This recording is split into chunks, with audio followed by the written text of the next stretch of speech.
Hello everyone, আজকে নিয়ে এসেছি আরও একটা নতুন রেসিপি, নিরামিষ অমলেটের ঝোল।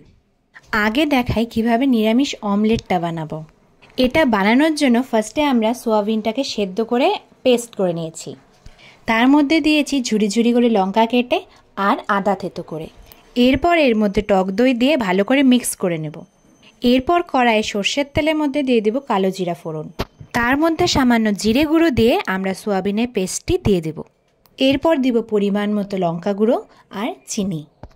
এরপর আমাদেরকে ভালো করে নাড়াচাড়া করে নিতে হবে যাতে মিশ্রণটি একদম ড্রাই হয়ে যায়।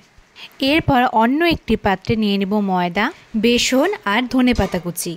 এরপর ভালো করে ময়ম দিয়ে আমরা ছোট ছোট ভাগ করে নেব। এরপর ছোট লুচির মতো করে বেলতে হবে আর মাঝখানে দিয়ে দেব সোয়াবিন দিয়ে তৈরি করা মশলাটি। এরপর এটিকে চারিদিক দিয়ে গুটিয়ে দেব যাতে মশলাটি বেরিয়ে না যায়।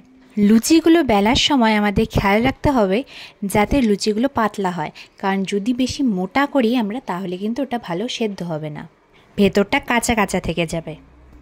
এইভাবে সবগুলো বানিয়ে আমরা সর্ষের তেলে এগুলো ভেজে নেব। তাহলেই আমাদের নিরামিষ অমলেট রেডি। অমলেট তো রেডি হলো, এখন চলো ঝোল বানাই। এটা কিন্তু ভাজা খেতেও দারুণ লাগে খেতে। আমার ভিডিও করতে করতে এমন অভ্যাস হয়ে গেছে যে এখন বাড়িতে কিছু রান্না হোক বা যাই হোক, কিছু করার আগে আমাকে জিজ্ঞেস করে নেয় ভিডিও করবি নাকি। এরপর টমেটো আর ধনেপাতা কুচি কুচি করে সেটাকে আমরা পেস্ট করে নেব। এরপর কড়াইয়ে সর্ষের তেল দিয়ে তাতে কালো জিরে ফোড়ন দেব আর তার সাথে দেব করে রাখা পেস্ট আর সঙ্গে সামান্য পরিমাণ হলুদ আর পরিমাণ মতো নুন। এরপর মশলাটা ভালো করে নাড়াচাড়া করতে হবে। মশলাটা কষানোর পর আমরা দিয়ে দেব পরিমাণ মতো জল। এরপর কিছুক্ষণ জাল করে আমরা তৈরি করা নিরামিষ অমলেটগুলো দিয়ে দেব। ডিম দিয়ে অমলেট তো আমরা সবাই খাই, তাহলে নিরামিষভাবে এই অমলেটটা একদিন তো ট্রাই করাই যেতে পারে। এরপর কিছুক্ষণ কড়াইয়ে জাল করব আর নামানোর আগে দিয়ে দেব সামান্য পরিমাণ ঘি।